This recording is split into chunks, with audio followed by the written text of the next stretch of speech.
आ भी रहा है कि नहीं। नीचे से भी देखें कितने अच्छे हो गए हैं, देखें, और ऊपर से भी।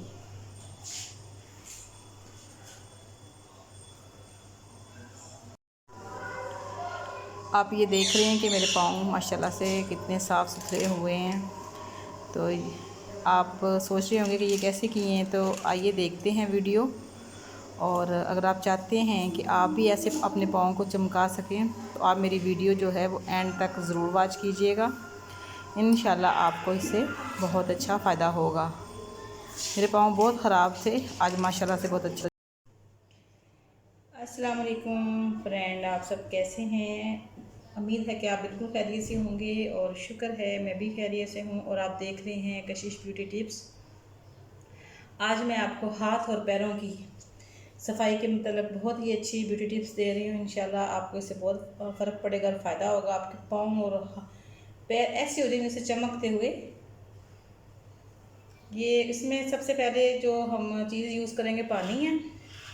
पानी को आपने इतना गर्म करना है कि आपके पाँव और हाथ उसको बर्दाश्त कर लें। आजकल जैसे गर्मी है तो ज़्यादा गर्म चीज़ें आजकल बर्दाश्त बिल्कुल भी नहीं होती हैं, तो ऐसे नहीं गर्म आपने पानी करना है।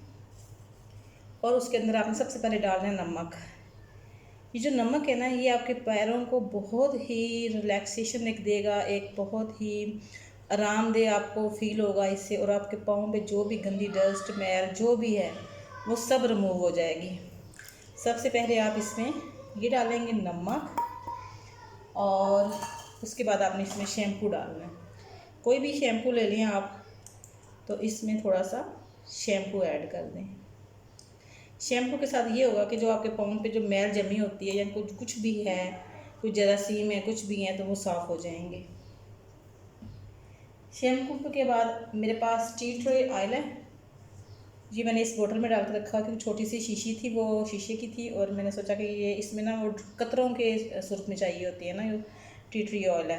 तो मैंने फिर ये मेरे पास एक रोज़ वाटर की एक शीशी थी, तो मैंने ना इसमें डाल के रख लिया ताकि महफूज भी रहे और हम ड्रॉप्स की सूरत में यूज़ भी कर सकें।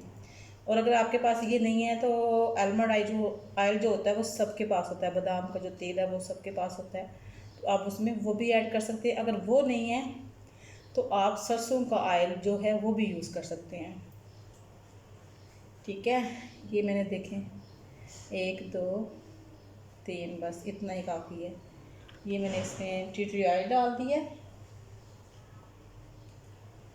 इसके बाद ये है हाइड्रा। ये भी पैरों के लिए और हाथों की सफाई के लिए बहुत ही अच्छा होता है। ये 10 रुपये का या 20 रुपये का जो है ना, ये मिल जाएगा आपको मेडिकल स्टोर से। और ये आपने तकरीबन 2 चमचे अपने डाल देना है। इसमें 2 चम्मच ही था, पहले भी मैं यूज़ कर चुकी थी।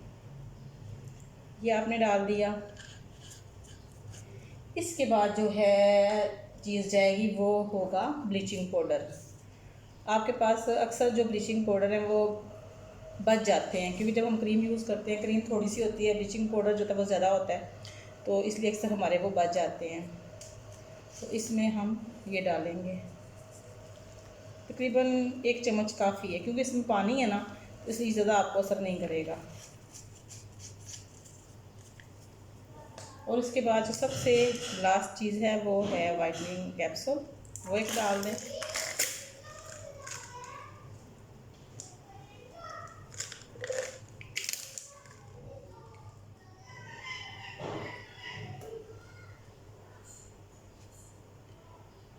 ये मैंने एक वाइटनिंग पाउडर का जो इसके अंदर मैलूल था वो निकाल के वो डाल दिया। ठीक है, अब इसके बाद आप इसमें हाथ डिप करें या पैर डिप करें। पाँव को जो है ना वो आपने तकरीबन 15-20 मिनट आपने डिप करके रखना है ऐसे।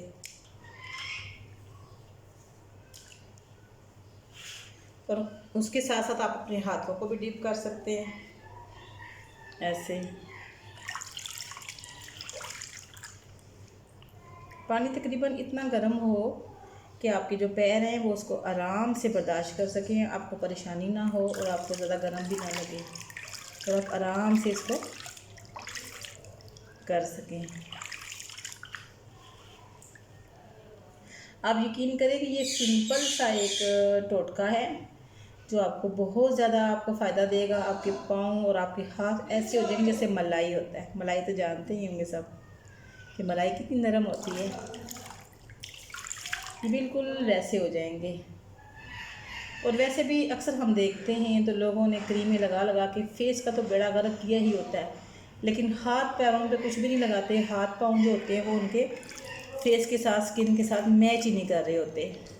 स्किन को तो वो, फेस को तो वो गोरा कर लेती हैं, लेकिन हाथ पैरों पे तवज्जो नहीं देती। हाथ पैर जो होते हैं वो वैसे ही काले होते हैं और वो इतने बुरे लग रहे होते हैं ना, आप सबको ही पता है। जब भी हम किसी इंसान को देखते हैं पहली बार, तो जब देखते हैं ना उसका फेस बड़ा गोरा चिट्टा है, और जब उसके पाँव पे नज़र पड़ती है और हाथों पे नज़र पड़ती है कि वो ब्लैक है, तो फिर कुछ अजीब ही लगता है।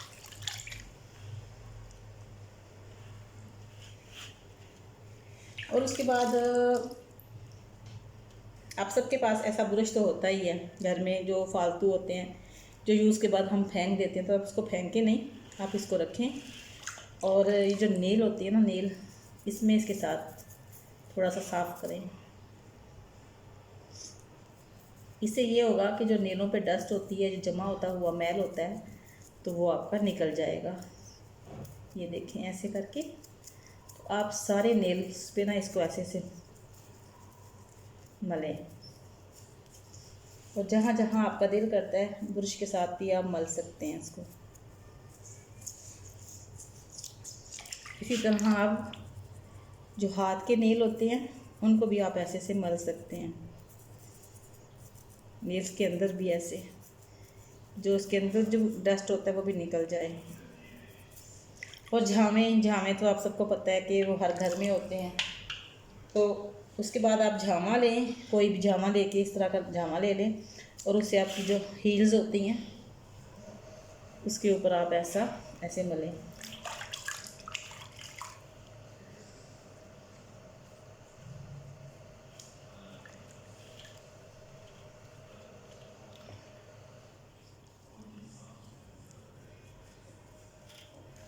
इससे ये होगा कि जो भी आपकी जो थोड़ी सी फटी फूटी हील्स होंगी, या कहीं पे आपके जो डस्ट जम गया होगा, वो इसके साथ सब रिमूव हो जाएगा।